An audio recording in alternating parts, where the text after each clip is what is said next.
May I request Dr. Tharoor to please come on the dais. I also request to offer him a warm welcome.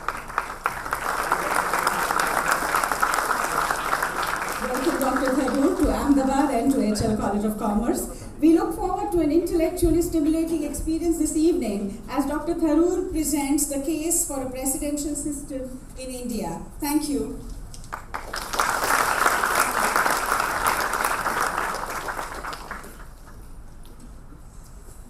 Thank you very much, Principal Mona Ketchika, Professor Jainal Shah for that warm welcome, family members of the late Principal S.P. Desai, real pleasure to meet you all, Mr. Savan Godiawala, the President of the HL College Alumni Association, trustees, faculty, guests, and above all the students. I just want to begin with my thanks to the principal for that very generous and very full introduction. In fact, one is always a bit nervous in coming to an educational institution because these days, you know that whoever is going to introduce you will look you up on the internet. And I fear that's exactly what has happened. But I have to be very proudly happy to acknowledge that in fact everything she said is totally accurate, which is not always the case when you look me up on the internet. In fact, a lot of I had a friend in New York. People tend to do this all the time, looking up people, and he again in a very prestigious educational institution like this was going to introduce a speaker, and decided not just to content himself by finding out what he could about the speaker, but started looking up the family tree, the sins of commission and omission of parents and relatives and grandparents and so on. And he found that the next speaker he was about to introduce had a father who had been electrocuted at Sing Sing prison for kidnapping and kidnapping and armed robbery or something equally horrible. Having taken the trouble to look this up, though, he felt he had to use it. So he said, our speaker's father occupied the chair of applied electricity at one of the nation's leading institutions. Which is just my way of saying that these kind of introductions should be taken with a pinch of salt. They always find very nice ways of telling you about the career and accomplishments of the individual, leaving out all the setbacks and all the other negatives in one's background in life. And I'm very pleased in the end that that's the way it turns out.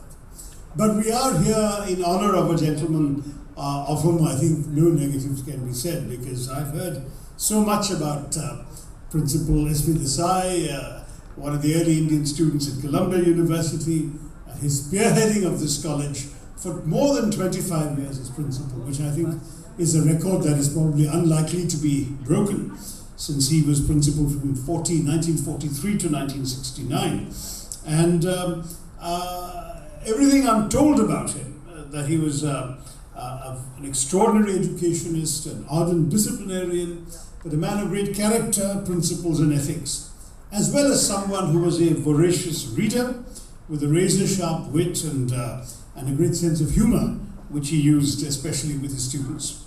And what somebody said to me that really stayed in my mind was that his insistence as a teacher was not just on teaching economics, but on molding the character of his students, as he believed in preparing students not just for the examinations you take at the end of the year, but the bigger examination called life.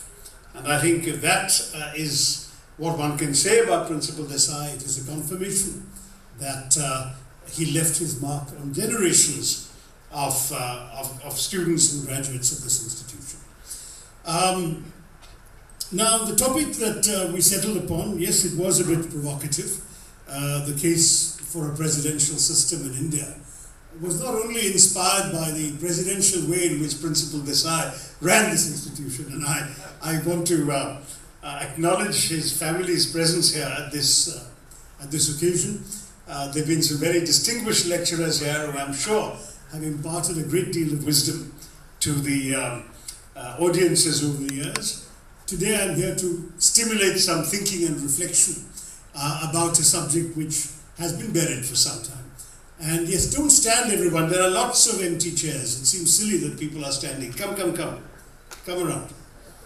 Now the sweeping electoral victory in 2014 of Narendra Modi's Bharatiya Janata Party, which of course enjoys an absolute majority in the Lok Sabha now for the first time in 25 years, seemed at first glance to have ushered in a period of parliamentary stability. Advocates of constitutional change who feared that India's parliamentary system was no longer capable, that our electoral system was no longer capable of producing such a result, could finally take a breather. After all, for the 3 previous decades, the political shenanigans in New Delhi, notably the repeated paralysis of Parliament by slogan-shouting members violating with impunity every canon of legislative propriety, seemed to confirm again what some of us, and certainly I, have been arguing for years. I think for at least 25 years in print I have been making this argument that the parliamentary system we have borrowed from the British has in Indian conditions outlived its utility. And I've asked the question, has the time not come to renew the case, long consigned to the back burner, for a presidential system in India?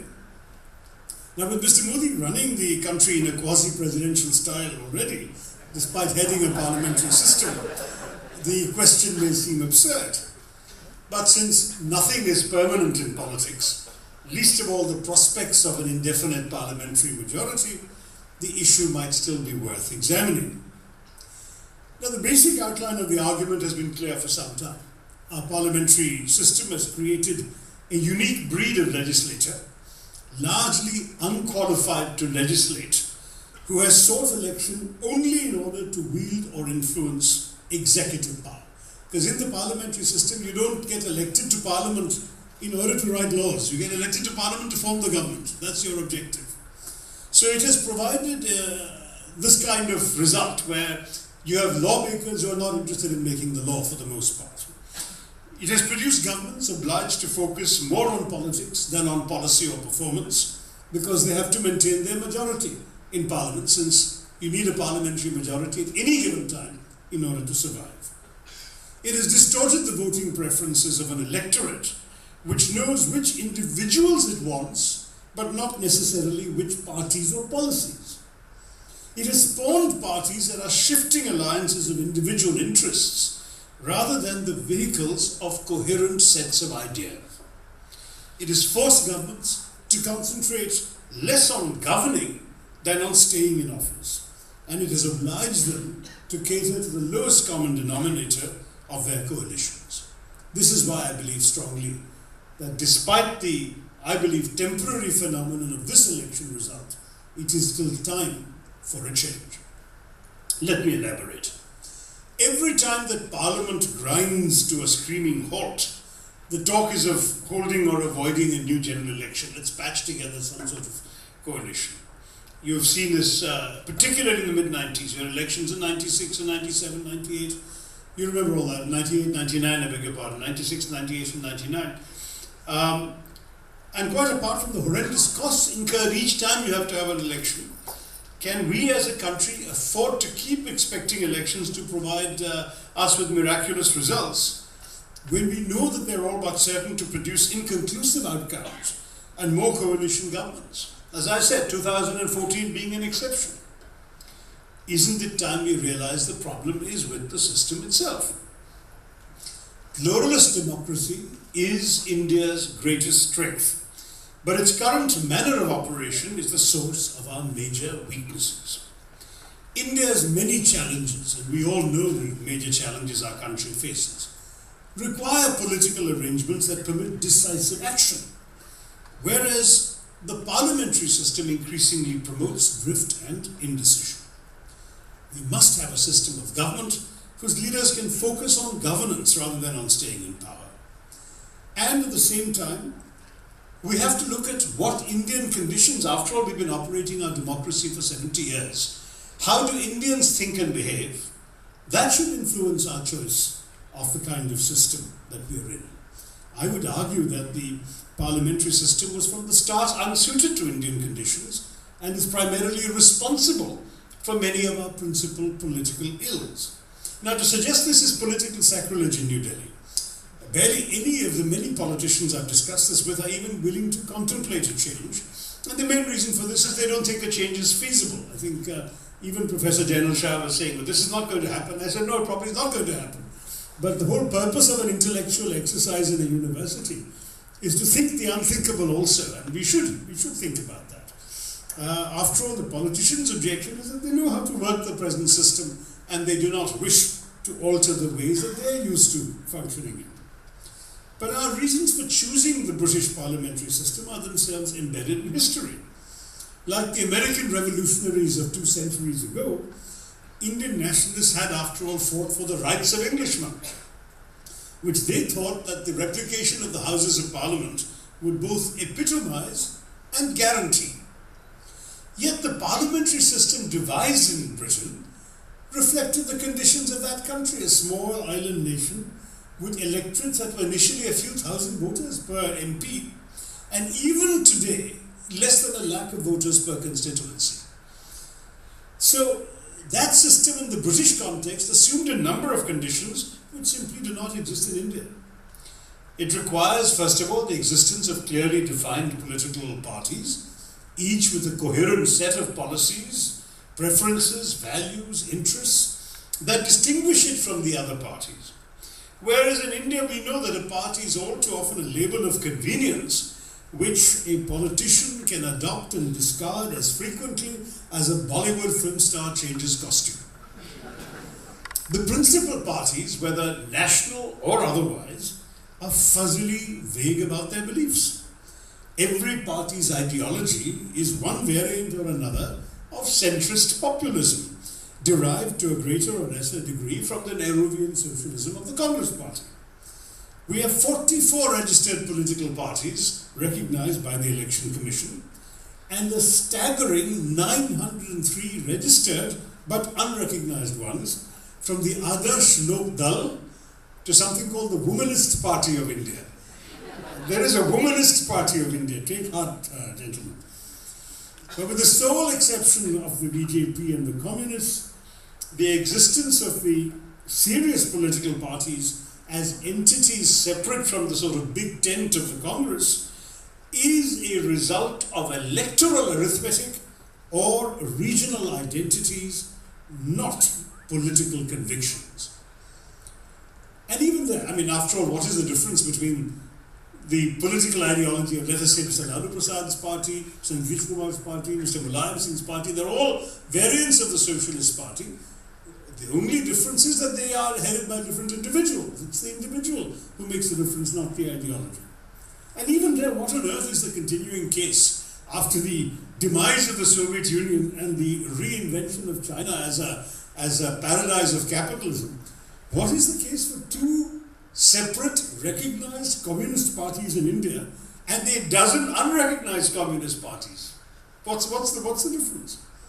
See, the lack of ideological coherence in India is in stark contrast to the UK, where the parliamentary system was invented. With few exceptions, India's parties all profess their faith in the same set of rhetorical cliches, notably socialism, secularism, mixed economy, non-alignment, all of which are terms that were equally loath to define, but we've been hearing these in election manifesto after manifesto for 40, 50 years. In fact, no wonder the communists, when they served in the United Front governments in the mid-1990s, and when they supported the first UPA government, had no difficulty in signing on to the common minimum program and articulated by their so-called bourgeois allies. The BJP used to be thought of as an exception, but in its attempts to broaden its base of support, it sounds and behaves more or less like the other parties, except, of course, on the emotive issue of national identity and religious culture, and that's a different issue. So our parties are not ideologically coherent. They take few distinct positions, and they do not base themselves on political principles. In fact, very often, there is a classic, 70, 80 years old political distinction. Those of you who studied the political science at the university, you probably know about the theory of Maurice Duverger, who described politics in three categories as a conflict over basic principles, a conflict over subsidiary principles, and a conflict over no principles. So the difference he showed was the conflict over basic principles was, say, in a country like India, or even for many decades France, where you had a choice between pro-capitalist parties and communist parties who might even overthrow the entire system if they won.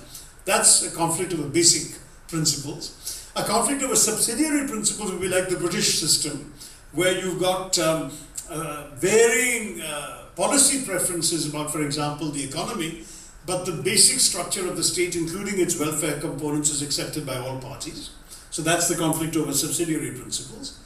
And then there is a conflict without principles, by which his example was the United States, where the Democratic Party and the Republican Party are both variations of the same sort of pro-capitalist ideological consensus. Now this is a very, very classic old distinction. It's about 70 years old.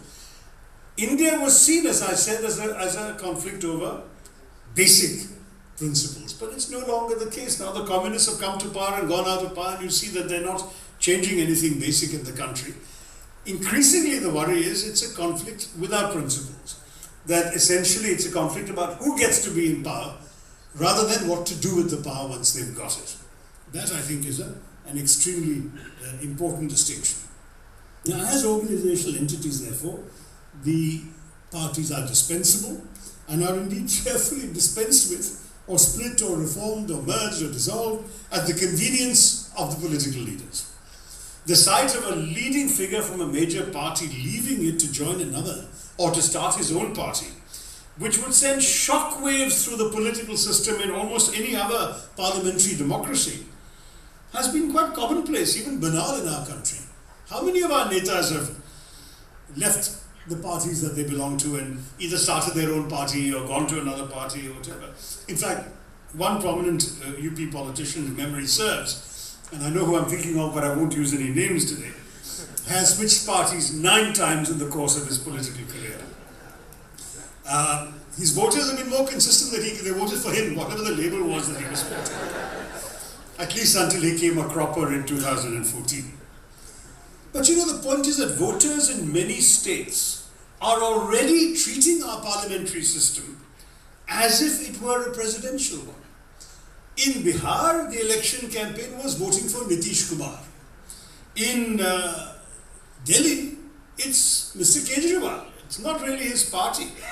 And that's why even in Punjab, it looks like he's migrating to be the CM candidate there, because the story is that when somebody else wanted to be the CM candidate, he was told that was not available.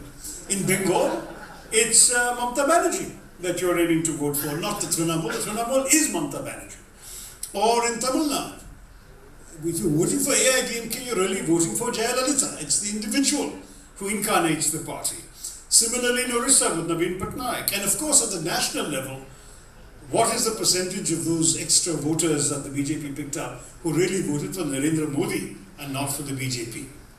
So this is already the tendency in our country. I've given you half a dozen examples. I'm confident there are going to be more. And indeed there have been more in the past. MGR in Tamil Nadu, NTR in Andhra Pradesh. These stories are not new and are not unfamiliar to you. In the absence of a real party system, the voter chooses not between parties really, but between individuals, usually on the basis of their public image, sometimes their caste or other personal qualities.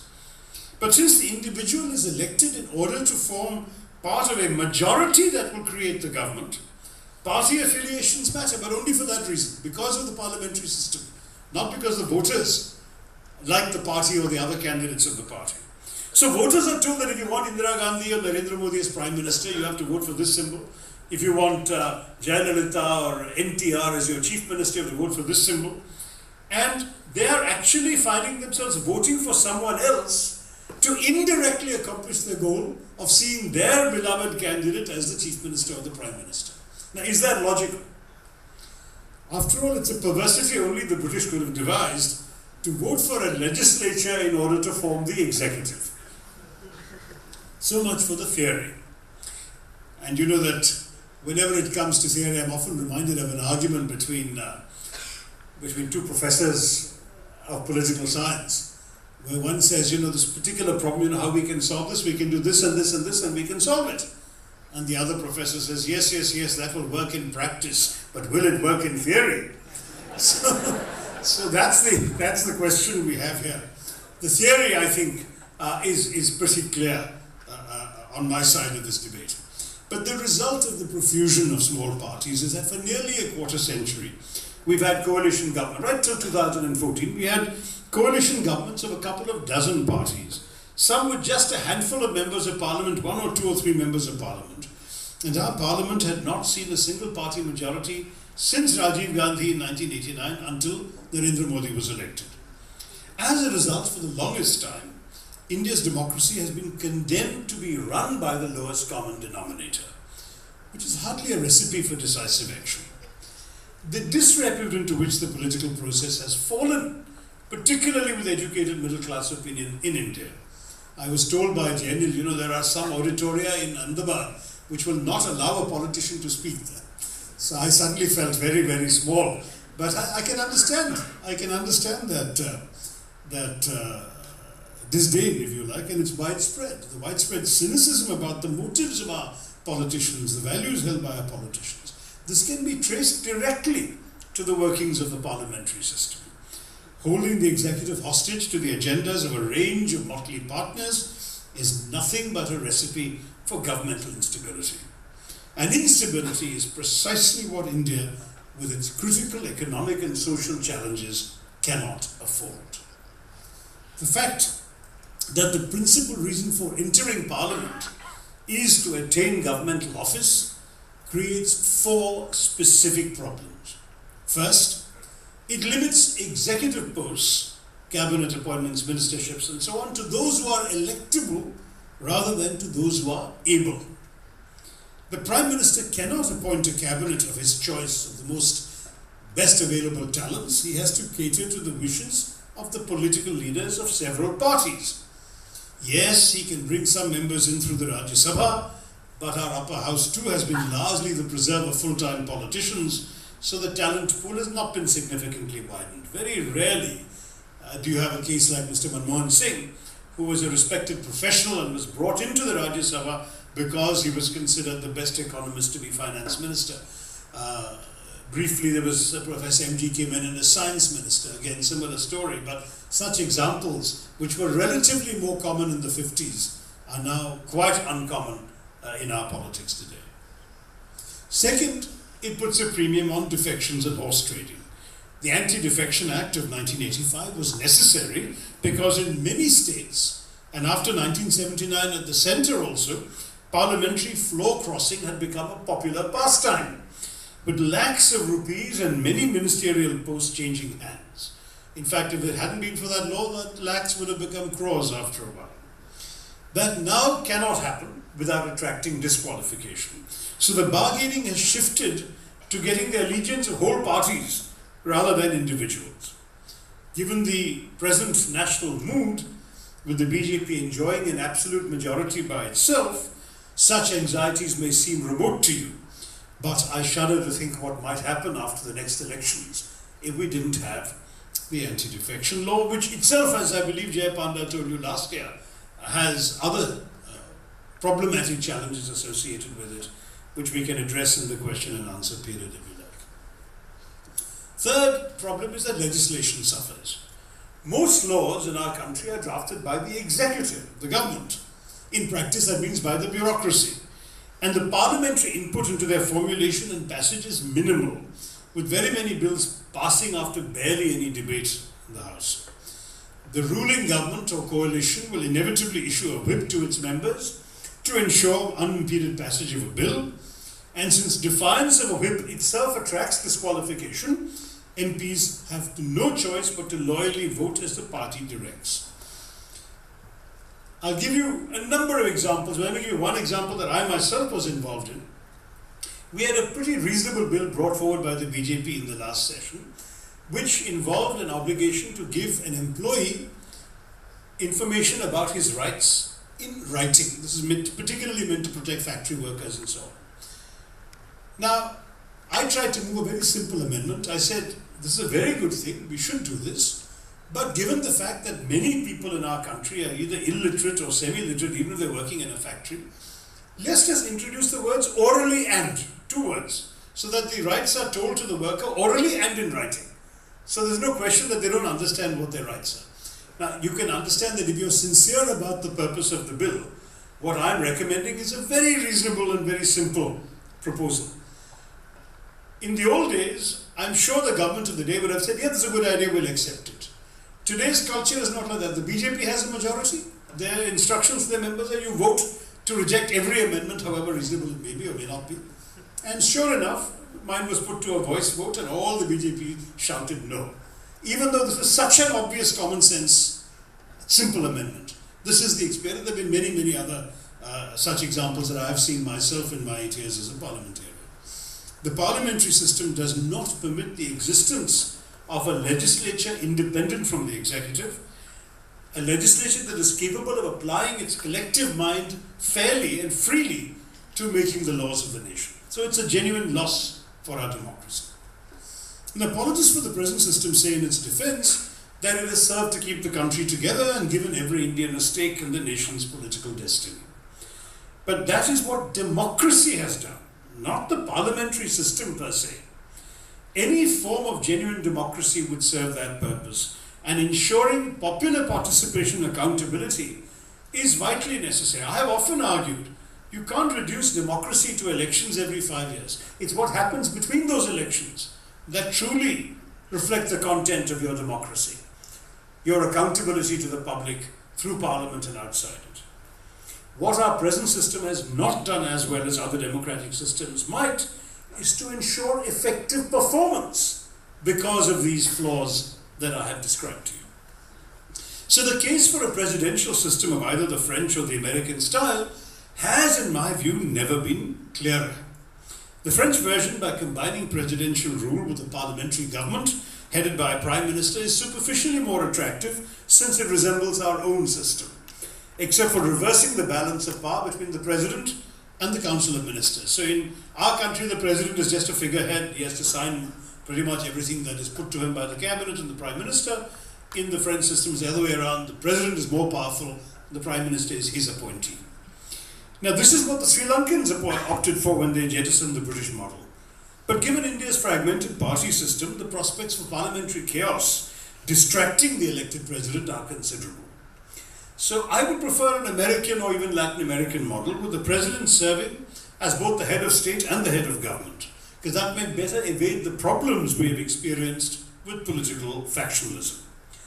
But the point of either approach is it should separate the legislative functions from the executive and, most important, free the executive from dependence on the legislature for its survival.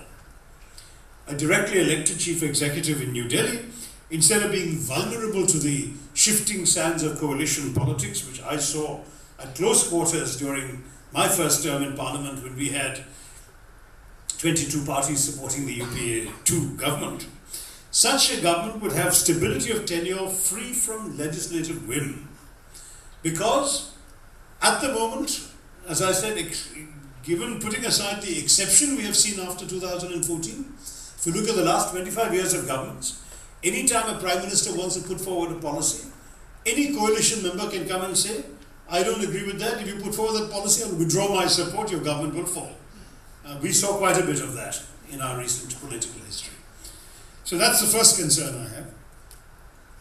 So without that, you'll have a much more stable government. You'll be able to appoint a cabinet of talents, and above all, a prime minister or a president in my system will be able to devote his or her energies to governance and not just to staying in government. The Indian voter will be able to vote directly for the individual that he or she wants to be ruled by. So you don't have to, let's say you like, for example, you like Rahul Gandhi to be Prime Minister, but you don't like the local Congress candidate. You don't have to vote for the candidate you don't like in Parliament. You can vote for the person you want to be the President. That's the difference in the system. So you vote directly for the individual you want to be, seeing as the head of your country, the head of your government. And the President will truly be able to claim to speak for a majority of Indians rather than for a majority of MPs, Right now, the President speaks only for a majority of MPs, the Prime Minister, beg your pardon. At the end of a fixed period of time, let's say the same 5 years we currently accord to our Lok Sabha, the public will be able to judge the individual on performance in improving the lives of people in this country, rather than on political skill at keeping a government in office. I think that's a pretty compelling case. But why then do the arguments for a presidential system get such short shrift from our political class? At the most basic level, our parliamentarians' fondness for the system, I think, rests on familiarity. I've said this already. This is the system they know, they're comfortable with it, they know how to make it work for themselves, and they've polished the skills required to succeed in it. Of course, most non-politicians in India might see that as a disqualification rather than a recommendation for continuing with the status quo. The most serious argument advanced by liberal Democrats who don't like the presidential system is that such a system would carry with it the risk of dictatorship. They conjure up the image of an imperious president, immune to parliamentary defeat and impervious to public opinion, ruling the country by fiat, by decree. Of course, it does not help that during the emergency, some around Srimati Indira Gandhi contemplated abandoning the parliamentary system for a modified form of Gaullism, thereby discrediting the idea of presidential government in many democratic Indian eyes. But the emergency is itself the best answer to such fears and objections. It demonstrated that even a parliamentary system can be distorted to permit autocratic rule. Dictatorship is not the result of a particular type of governmental system. The rise of Shri Narendra Modi to near absolute power paradoxically reaffirms these fears and provides their refutation. It will be argued that the adoption of a presidential system will pave the way for Mr. Modi to become a dictator in India. I don't agree. First of all, because the President Modi could scarcely be more autocratic than the Prime Minister we have seen in his first 2 years in office, one who has sidelined all the BJP politicians and statesmen who were senior to him, relegating them to a Marg Darshak Mandal with no functions or authority whatsoever. Has any of you ever heard of a meeting of the Marg Darshak Mandal, even one meeting? I rest my case. He's appointed junior figures to key ministerial positions and portfolios to make it clear that he will personally call the shots in their areas of responsibility. He's dismantled the UPA's decision-making empowered groups of ministers, and he instead disempowered his ministers, deciding his cabinet's agenda, we are told, without consultation. And he's dealt directly with the bureaucracy and the secretaries, bypassing their bosses, the ministers. In a parliamentary system, it's the cabinet that is supposed to be responsible, collectively accountable to parliament. And the ministers who rise to answer questions on the policies that they have ostensibly formulated. But under Mr. Modi, the MPs find themselves in the odd position of interrogating ministers about decisions they may have had nothing to do with. You should see some of the BJP ministers waiting anxiously for bureaucrats sitting in the gallery to write the answers for them and slip it to them so they know what to say when they are asked difficult questions in Parliament. To explain policies formulated by the bureaucracy directly with the Prime Minister is not the job of a minister in the parliamentary system. So how could a President Modi be any worse, if you like, than a Prime Minister Modi? But that's not my main argument. I was just being a little mischievous since I am in his home state. And I'm sure you all love him very much, so I had to provoke you a little bit. But in any case, I think to offset the temptation for a national president to become all powerful and to give real substance to the decentralization essential for a country of India's size, an executive, chief minister or governor, you can call him one or the other, him or her, should also be directly elected in each of the states. Most of which suffer from exactly the same maladies because they also have a parliamentary system in each state. So whatever the national president can or cannot do with executive authority, at their level, the state chief minister and governor can or cannot do it as well. And in fact, you could argue that the case for strong chief executives in the state level is even stronger than in the center. So you won't have to worry about a dictatorship, because any dictatorial tendencies of the center will be counterbalanced by strong executives in the states. But I would even go farther than that. Why stop at the states? We should go to the local levels as well. Even a communist autocracy like China empowers its local authorities with genuine decentralized powers far more than we do. If a businessman wants to set up a factory in China and he goes to the mayor of the town concerned, the mayor can give him the answer yes or no, can assign him the land, can give him the license or permission to produce the product that he wants to produce. He can give him the electricity connection, the water, the sanitation, the drainage, the road access outside, can determine the terms of his tax holiday or whatever. Everything can be done by this one mayor. Whereas in India, what is our mayor? A little more than a glorified chairman of a committee, a municipal corporation or council, no power whatsoever. The bureaucracy has more power than the elected mayor does. And on top of that, the mayor doesn't have budgetary authority or control to make any of these decisions. We need to change that. I have introduced a bill, a private member's bill in the Lok Sabha that would decree by law that all our towns and municipalities as well as our panchayat should have directly elected executive heads with budgets, with power and authority to actually make decisions and transform their cities. So you should know who is accountable for the potholes in your road. Right now, no one is accountable for anything, for any municipal service. Indeed, even some of the improvements you've seen in this city, the credit was taken by the Chief Minister of the state because no one knows what authority the mayor has to do any of this. So let's have directly elected leaders everywhere, at the local level, at the state level, at the national level, each with their own authority and their own role in transforming India for the better. Intellectual defenders of the present system feel that it does remarkably well in reflecting the heterogeneity of the Indian people and bringing them along on the journey of national development, which a presidential system, they say, might not do. But even a president would have to work with an elected legislature, which, given the logic of electoral arithmetic and the pluralist reality of India, is bound to be a reflection of our country's diversity and heterogeneity. Any president worth his democratic salt would name a cabinet reflecting the diversity of our nation. As Bill Clinton said in their country, in America, where they have a presidential system, he said, my cabinet must look like America. And I think the same logic would happen in India. The risk that some sort of monolithic uniformity would follow the adoption of a presidential system is not a serious objection. Democracy, as I've argued in a number of my books, is vital for India's survival. Our chronic pluralism is a basic element of what we are. Yes, democracy is an end in itself, and we are right to be proud of it. But let's face it, how democracy works is also important. Few Indians, few of the educated middle class and upper class that are represented here, the educated members of our society, are proud of the kind of democracy that our politics has inflicted upon us. With the needs and challenges of our 1/6 of humanity at stake before our leaders, we must have a democracy that delivers progress to our people. Changing to a presidential system would be the best way of ensuring a democracy that works. Some say, is this the most important thing for India? Perhaps not. But the system within which you're trying to bring about change makes it more easy or more difficult to bring about change. That's why I advocate this system.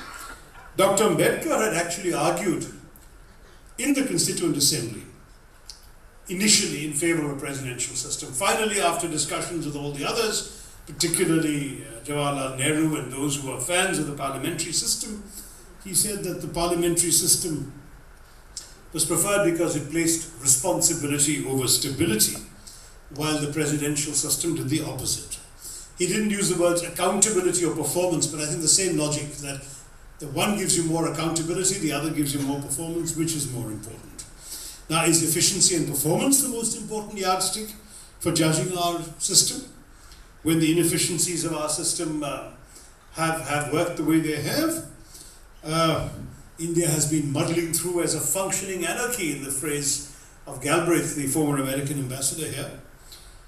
To me, I think after nearly 7 decades of freedom, we can take our democracy and our unity pretty largely for granted. Now we have to shift our focus. We don't have to say, oh, we needed the parliamentary system to keep everybody together. We are together. Let's not worry about being together. Let's worry instead about delivering results for our people. And, I won't quote Dr. Ambedkar at length, though I have his entire speech with me here on the subject, where he compares the American system, the British system, and so on, and he finally says you have a choice between a system that can give you more stability but less responsibility, or you can have a system which gives you more responsibility but less stability. And he comes up finally that that the Constituent Assembly preferred the idea of a daily assessment of responsibility, which is more available under the parliamentary system. That was what came up, and his last sentence was the draft constitution, in recommending the parliamentary system of the executive, has preferred more responsibility to more stability. In fact, Clement Attlee, who later became the Prime Minister of Britain, when he came here with a Constitutional Commission and met a number of Indian leaders, said that he suggested a presidential system for India. And he said the Indian leaders greeted his suggestion with horror. It was as if, he said, I had offered them margarine instead of butter. So the perception, I think, was unduly influenced by the view that what is good enough for the British colonial masters must be the best thing for us, because they had it and they ruled us for 200 years, so we deserve it too. And of course, when you've been excluded from something, you want it all the more. The British excluded us from enjoying the benefits of the parliamentary democracy that they celebrated. So we said, let's take it for ourselves. I think this is genuinely a factor. And you could argue whether the Indian parliamentary system has actually functioned as a daily assessment of responsibility. Some would say that's simply not happened. Because given the performance of the last parliament with all its disruptions and adjournments, you could say responsibility was needed, but there isn't much responsibility available in the system. Some ask what would happen to issues of performance if a president and a legislature were elected from opposite parties, antagonistic parties. Wouldn't that impede efficiency? In fact, Americans often say, oh, don't get too excited by the presidential system.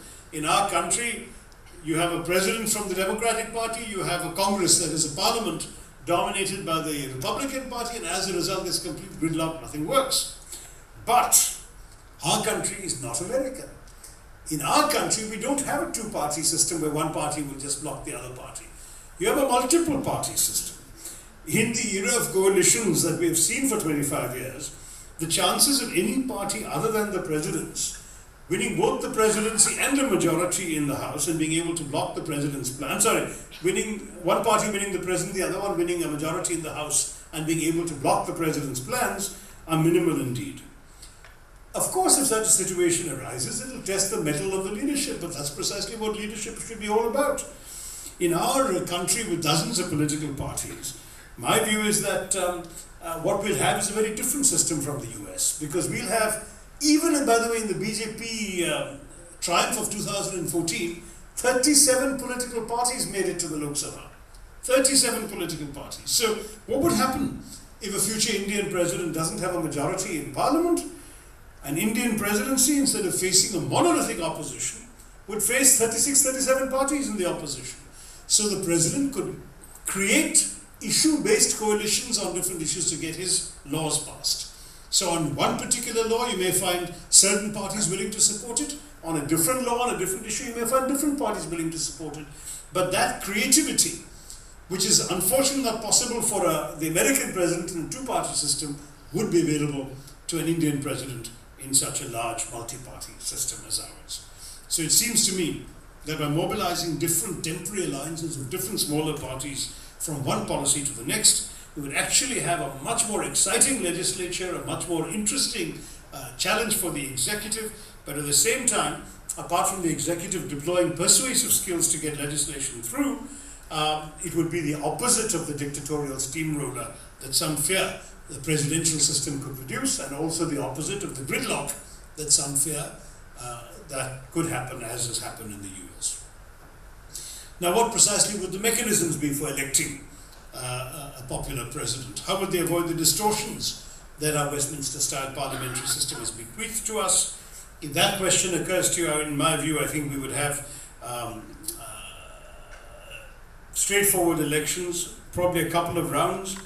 We'll have to accept that it'll be a messy affair initially, because it'll be a long while before Indian politics manages to arrange itself into the tidy kind of divisions you see in America or elsewhere. So you can take the French electoral model, where in the first round anybody can run for president.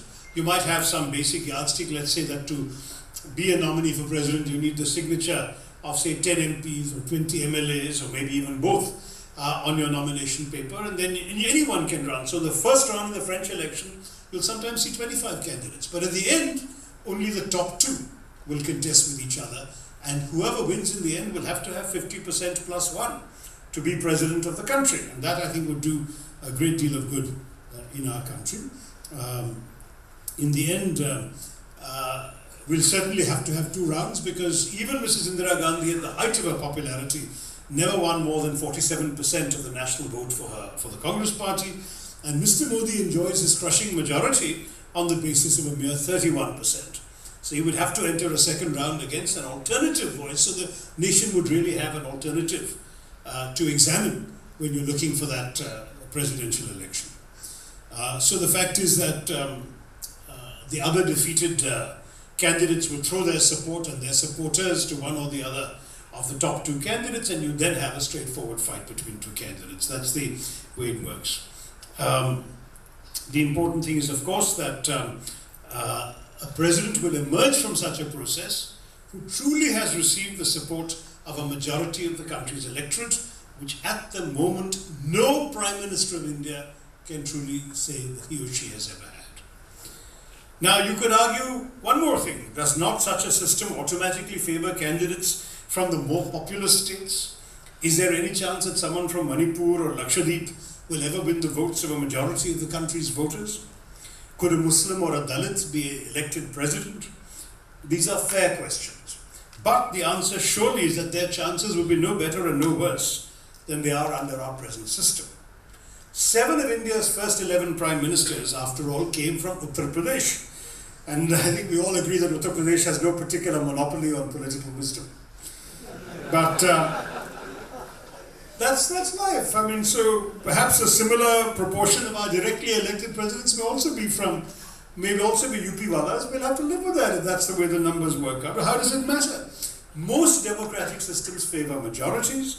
It is no accident that every president of the United States from 1789 to 2008, that's 219 years, every president of the US was a white male Christian, and all bar one was a Protestant. Only one Welshman has ever been Prime Minister of Great Britain. But then Obama came along, proving that majorities can identify themselves with the right representative even of a visible minority. I dare say that the need to appeal to the rest of the country would oblige a would-be president from UP to reach across the boundaries of region, language, caste and religion. Whereas in our present parliamentary system, a politician elected in one constituency, perhaps on the basis of such very narrow appeals, your caste, your region, your religion and so on, such a person can jockey his way to the prime ministership. We've seen this. I don't want to name names. A directly elected president will by definition have to be a far more inclusive figure, a far more national figure than a prime minister who owes his or her position to a handful of political kingmakers in a coalition card deal. I would also borrow from the US the idea of an electoral college to ensure that our less populous states are not ignored by the candidates. The winner would have to carry a majority of states so that crushing numbers in the cow belt alone would not be enough.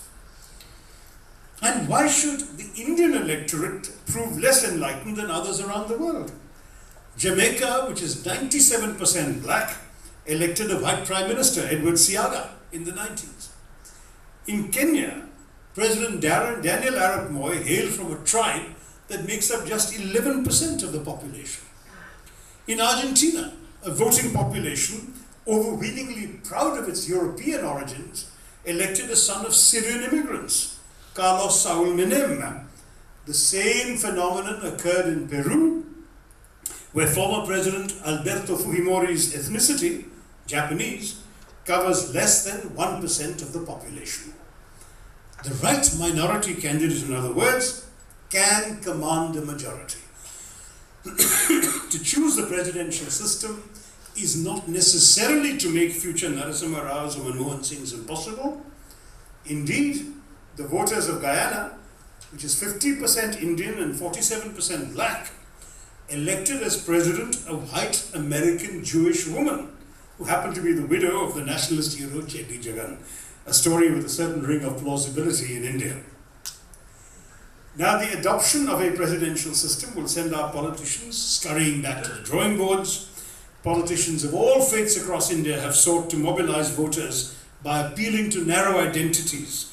By seeking votes in the name of religion, caste and region, they have urged voters to define themselves on such narrow lines. Under our parliamentary system, we are more and more defined by such particulars. It has become more important very often to be a Muslim, to be a Bodo, to be a Yadav, than to be an Indian. Our politics have created a discourse in which the clamour goes up for Assam for the Assamese, Jharkhand for the Jharkhandis, Maharashtra for the Maharashtrians. A presidential system will oblige candidates to renew the demand for an India for the Indians. Any politicians with aspirations to rule India as president will have to win the support of people beyond his or her home turf. He or she will have to reach out to other groups, other interests, other minorities. And since the directly elected president will not have coalition partners to blame for his or her inaction or policy paralysis, as the phrase is, a presidential term will have to be justified in terms of results. Accountability will be direct and personal. That would be the presidential system's ultimate vindication. But now I come back to the words with which we began. Is this realistic? Is this going to happen? I think the answer lies in all of us. We are Indian democracy. We are the ones who should determine our country and its future. If there is a popular, intelligent, well-argued campaign for a presidential system, if we clamour for this, demand it, how long will the political establishment be able to resist such a call? I leave it to you. In any case, if there is time, I'll be very happy to take some questions. Thank you, and Jai Hind.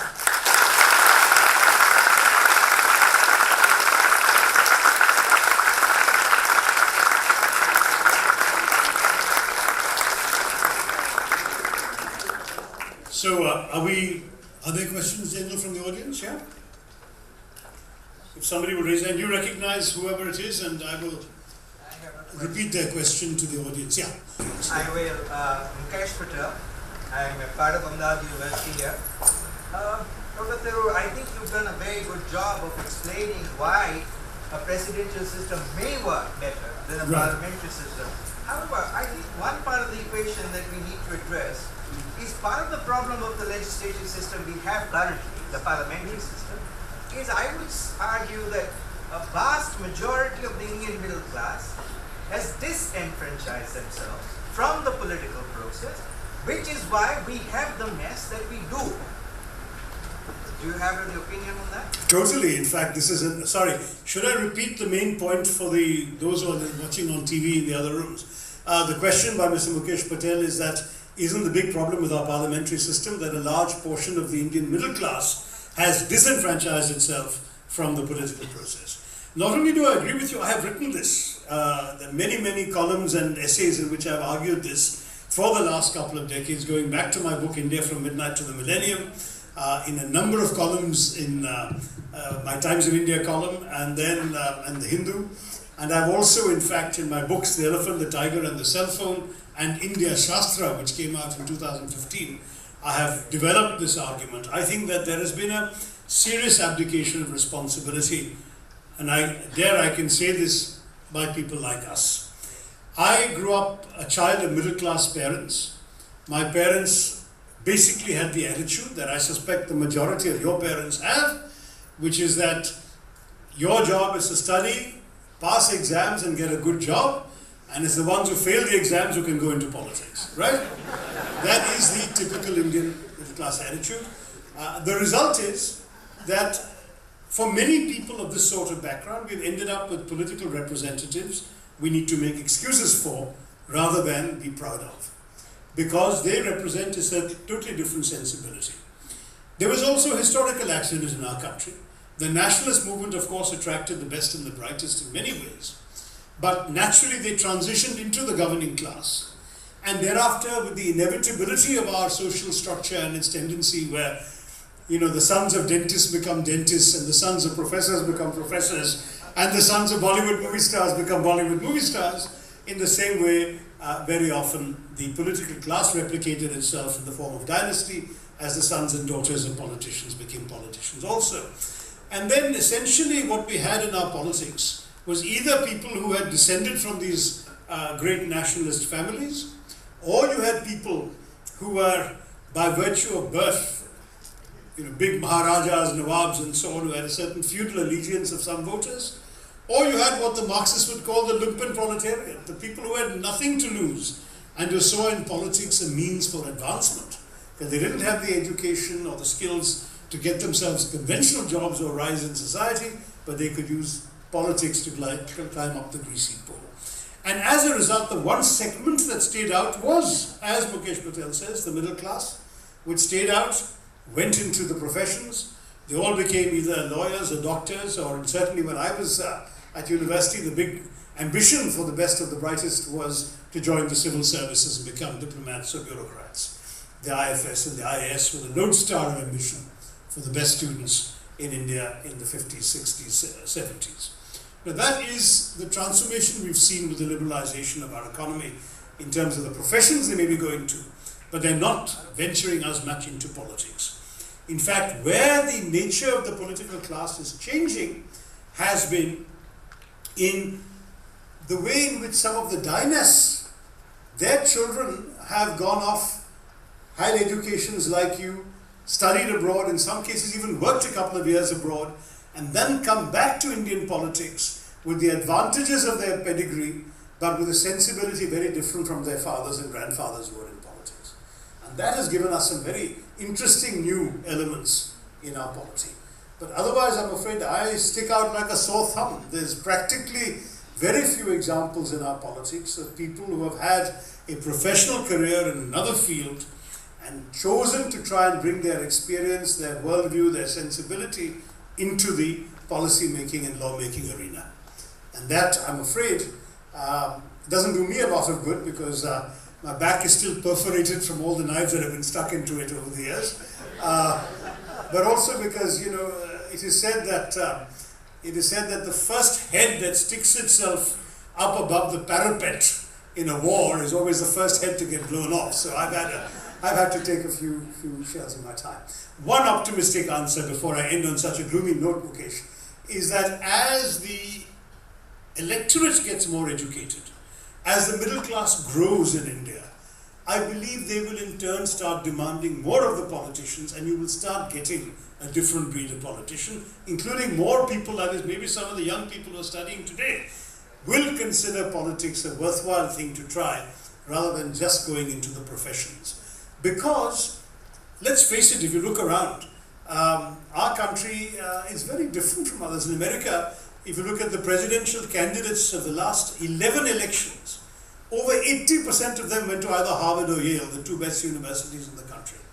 In India, you look at the list of prime ministers, I don't know whether you can draw a comparable comparison. So, some may say, but that shows we're more of a democracy. And I must say, I am very proud as an Indian that our democracy has enabled people of very humble backgrounds to rise to genuine power. So don't get me wrong, I don't think that you have to be a Harvard person to rule India, far from it. I think if a son of a chaiwala can be a convincing prime minister, that's very good for the country. It shows our democracy is strong. But at the same time, it confirms what you were saying, that people of that sort of background have simply stayed away from this field. Maybe as they find the electorate being more responsive, they will come into the field.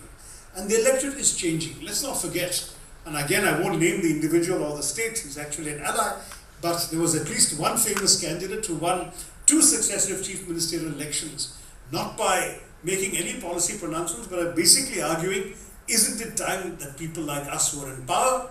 Isn't it time that our caste got to kick the Brahmins around a bit? And that sort of thing got him 2 elections. But by the time of the 3rd election, people started saying, where is our Bijli, where is our Sadak, where is our Pani? And he lost the election. And somebody else who claimed that he was going to be judged by performance, essentially won. I think our electorate is getting more and more demanding of performance. And that is a middle class preoccupation. So people who, as you say, have disenfranchised themselves should, in my view, start empowering themselves through politics once again. Sir, Oh, you have a mic. Great. All right. Sharik Lalewala here. My question is rather much more fundamental to the case that you have presented. Okay. Would this presidential system not violate the basic structure as has been laid out in the case of Ahmedabad? That's a very interesting question, because obviously this is an interesting issue that's come up, that the Supreme Court has said that the Constitution has a basic structure. There's a very interesting Indian doctrine that doesn't actually exist elsewhere.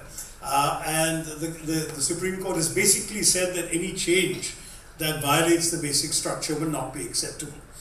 Now, what would happen if the amendment that was made to the Constitution was merely to delete a sentence that was added in 1976 that says the President shall abide by the advice of the Council of Ministers? Until 1976, that was understood and that was practiced. But it was not in the Constitution. Everything was done in the name of the President.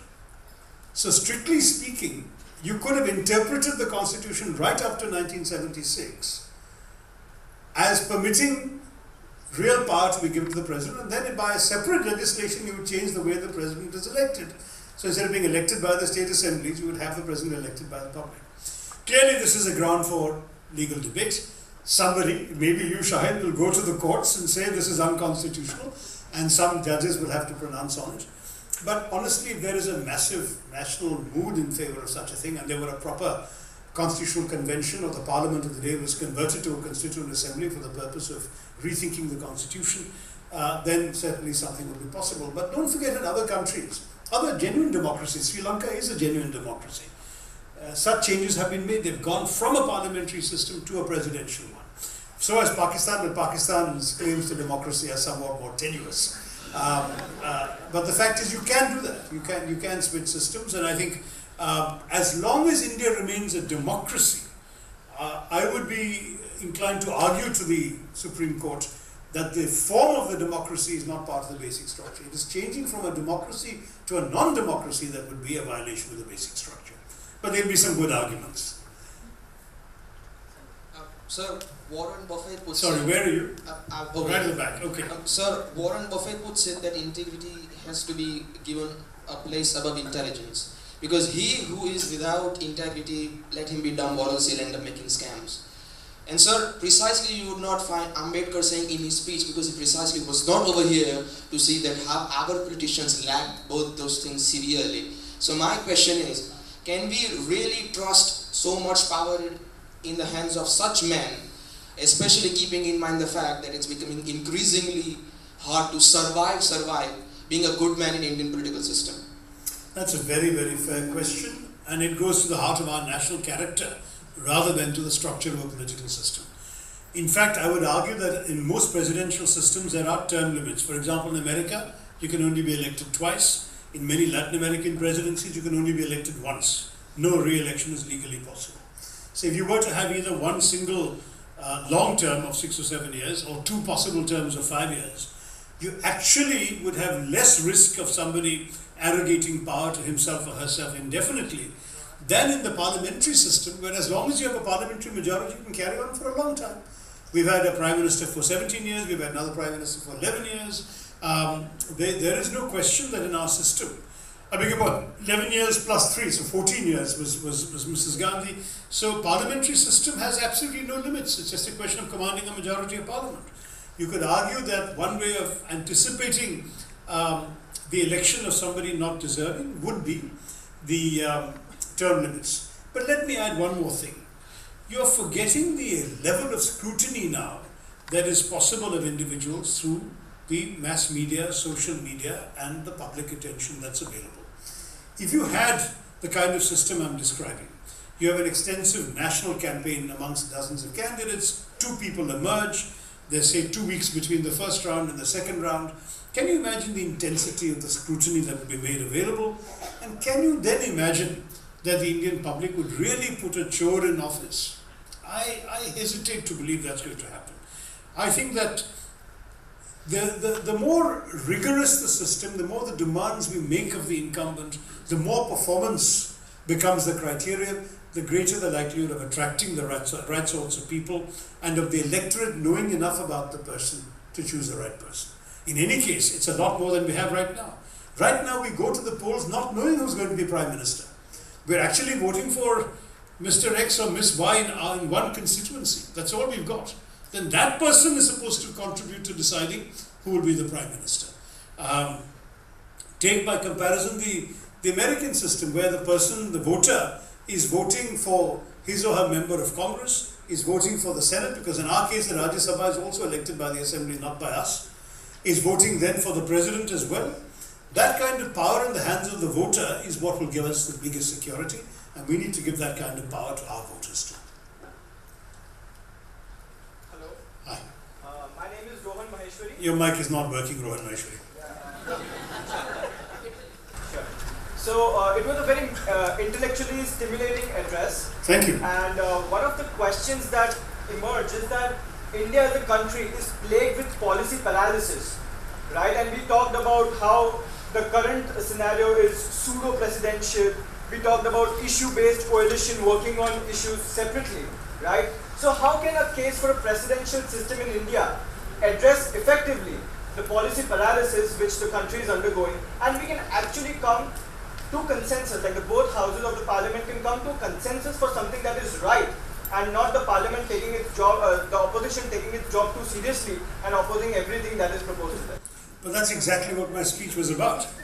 I mean, my speech was the argument that it is only in a presidential system that you can truly have independent legislators who can come to a consensus on issues or can form issue-based coalitions on different issues. It is only in such a system that you can have an executive with the authority to take decisions to end policy paralysis, rather than be stuck or hamstrung by the lowest common denominator of the weakest coalition member who's unwilling to do it, and so on and so forth. So your question was answered by 80% of my speech. But the one thing that I would like you to throw more light on is that when we will be creating these issue-based coalitions, right? So wouldn't there be another issue of this issue-based coalition itself, if we should be working on this or that? It's only to pass a law. So you have to see in every system what are the things that the government, the executive, can do on its own by executive authority, which there are many, many things even today the Prime Minister can do, and what are the things that require a law to be passed to enable him to do it. Those things that require a law to be passed, certainly anything involving the spending of taxpayers' money, will have to go through an elected legislature. That's a basic principle of democracy. So let's say you want to start, for argument's sake, a Swachh Bharat campaign, and you want the parliament to vote extra money for that. So then you would go to those parties that are willing to cooperate with such a campaign. Quite likely you'll get a massive national consensus behind it. On the other hand, you want to, let's say, do something much more divisive. For argument's sake, there was this controversy not long ago about the National Population Register, where some people felt that would be divisive, some people felt it would be integrating. There you have to definitely find you have to go to those parties from states where the issue of demography is politically sensitive, get them to support you. You may have to bypass the states where a certain other kind of political interest means that they will oppose it. That's what I mean by issue-based coalitions. There are going to be multiple parties in parliament, that's our country. So the president and his aides, his legislative aides, will have to have the imagination, the creativity. If they want to pass a particular policy that is not within their authority to do, they have to find a coalition in the parliament to do that. But the argument of policy paralysis was that when you are dependent on, let's say, there were 22 parties in UPA 2, there were 23 parties in Mr. Vajpayee's coalition. So when you are dependent on every one of those parties staying on board so you can cross the magic 272, then you become very vulnerable. Any initiative you take has to be cleared by 23 party leaders. And all it takes usually is for one party leader to say, I don't like this policy, I don't agree. And that's the end of your policy. You are paralyzed, because it's either that or you risk your government. And I do know that in at least one issue, we actually lost the support of a coalition partner. And we were only able to survive the vote in parliament because a party that was not in our coalition very conveniently walked out during the vote, so the numbers went down, we scraped through. Now these are the kinds of things that happen in parliamentary systems that would be irrelevant in a presidential system, because the president would be elected for, let's say, 5 years flat and would not be vulnerable to the shifting sands of this sort of coalition politics, which is why, to my mind, policy paralysis would be much less likely. The legislature legislates, holds the executive accountable, passes laws, votes budgets. That's the legislature's job. The executive exercises all the executive functions that today we associate with the government. The judiciary is the arbiter. So where there is a clash or where there is an insuperable issue or where there is a question, as young Shahid was asking, of constitutionality, you have a completely independent judiciary that does this. And in fact, in some ways, one could argue that the American presidential system is more democratic because, for example, ambassadors, cabinet ministers, and judges are approved by the legislature. Whereas in our country, they're just appointed arbitrarily. There is absolutely no referral. There is a procedure whereby the Prime Minister introduces his ministers to Parliament. But that's it. Parliament, in any case, automatically, he has a majority in Parliament, so there's no question of Parliament approving or not approving. Whereas in a presidential system, there'd be a much more accountable democratic procedure. So I think it works. But sorry, go ahead. Yeah. And, so you backing basically impeachment also? Just in case? Yeah, of course you'd have to have impeachment procedures, definitely. But again, the bar for that should be fairly high. It would be a pity if impeachment became a sort of roundabout way to introduce the instability of the parliamentary system. So my view is that the best accountability is that of the electorate. If a person is so bad that he deserves to be impeached, he probably won't be re-elected anyway. Just one more thing, huge fan of your rhetoric. I'm sure you'd be one of the candidates for this system. You know? Thank you. Well, you know, that's kind of you to say. So now you accuse me of running a self-serving campaign to run for president. No, the truth is that, though in my case, I really wouldn't qualify because my support may be a mile wide but an inch deep. That is, I appeal across the country but to a very narrow social group of educated people. The truth is that in the presidential system, you would have to be someone who could appeal across state boundaries, who could reach out to the nation as a whole. And let's face it, Mr. Modi can. Mr. Modi is from Gujarat, but he can win in Benares and probably he can win somewhere in the south as well in certain circumstances. I believe that's also true of Rahul Gandhi. He's somebody who will be able, I believe, to win a seat in the south or win a seat in the north. That kind of national appeal is very different from, unfortunately, some regional-minded politicians, some more parochial figures whose appeal is so narrowly based on a particular electoral constituency or a caste base that they will never by definition be able to appeal across the nation. So there is that difference that I freely concede, and that's why politicians like that will obviously bitterly oppose such a change. Last question, who's got it? I have the question. Thank you. My name is Shailesh Goyal. I wanted to ask one simple question. What is the future of caste politics in your opinion? Because cabinets after cabinet, elections after elections, you see the realignment happening.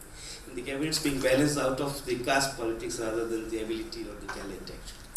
You know, I am a notorious optimist, but on this issue, I have to say I cannot give you an optimistic answer. Nehruji genuinely believed and wrote that after independence, caste consciousness would disappear. And there were many in that independence generation who thought that caste was a kind of irrelevancy. It was actually very much concretized by the British.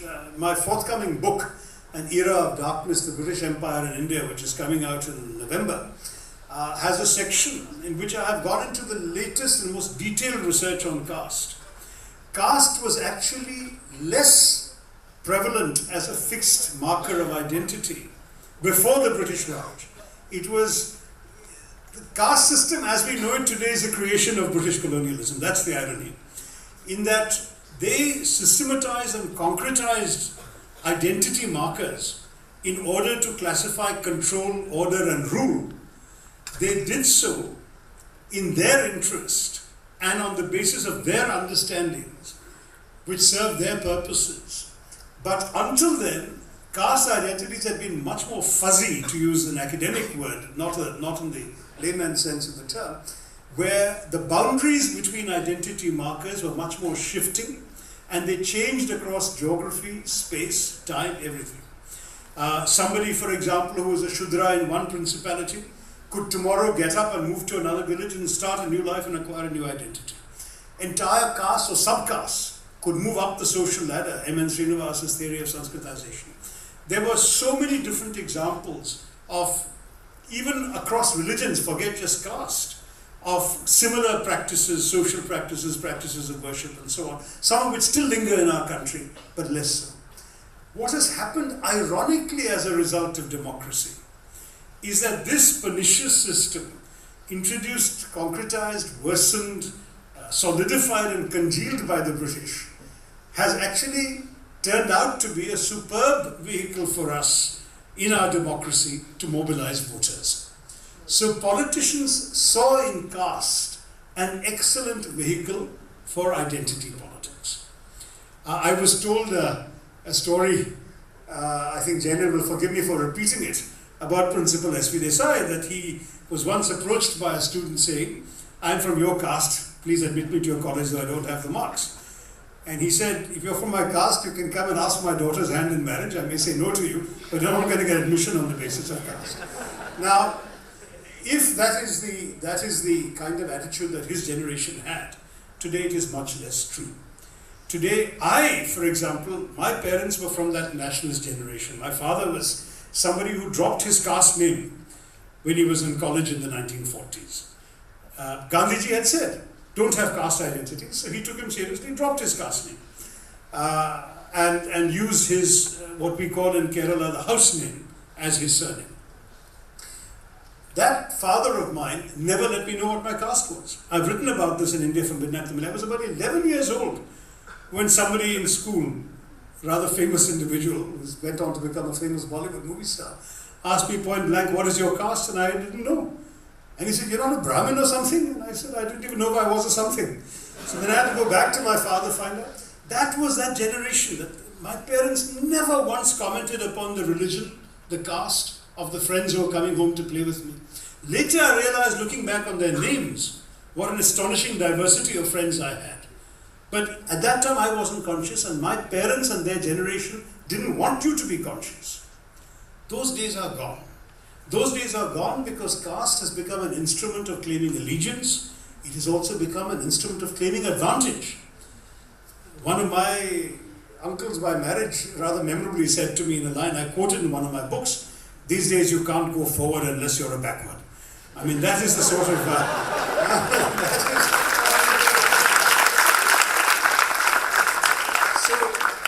That is what is happening in our country, is this great consciousness of the advantages of a certain kind of identity.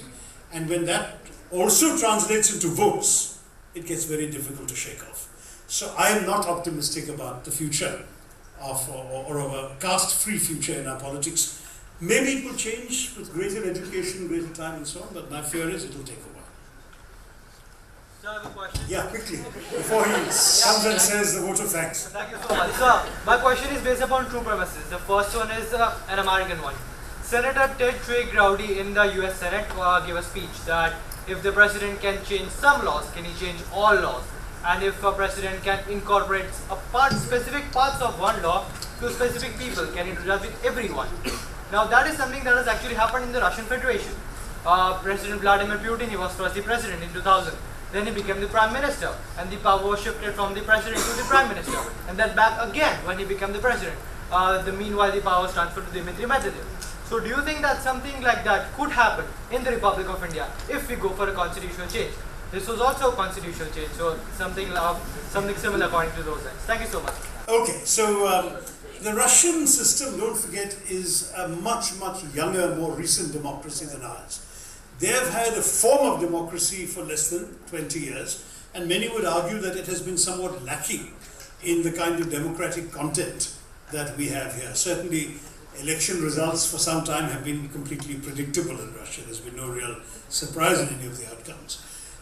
The reason Mr. Putin needed to do that was his constitution. The constitution that he himself changed and wrote did not permit more than 2 terms for the president. So what he did was, he was president, then he stepped down, got his assistant or aide or confidant, whatever you want to call him, who was prime minister, to become president, and he became prime minister. But when he was prime minister, real power was with the prime minister, and the photo ops were with the president. Then, After one term of that presidency is no longer consecutive, he got elected again for one term, there'll definitely be a second term. And as long as he's young enough and fit enough, which he seems to be by all those bare torso pictures in the newspapers, I think you might find him again becoming Prime Minister and again. So that is not India. And let's face it, we will not stand for that kind of thing in our country, but equally important in our country, it takes so long to rise to any position of prominence that by the time you've done 2 terms, you'll be too old to play this game and come back. All right, so with that we will come to the vote of thanks. Can I just request you to please be here for a while as we give you a memento. I request Mr. Sawan Godiawala, President of our Alumni Association, to come forward and present a memento to you, Dr. Tharoor. Ladies and gentlemen, let's hear a loud round of applause for this fantastic lecture.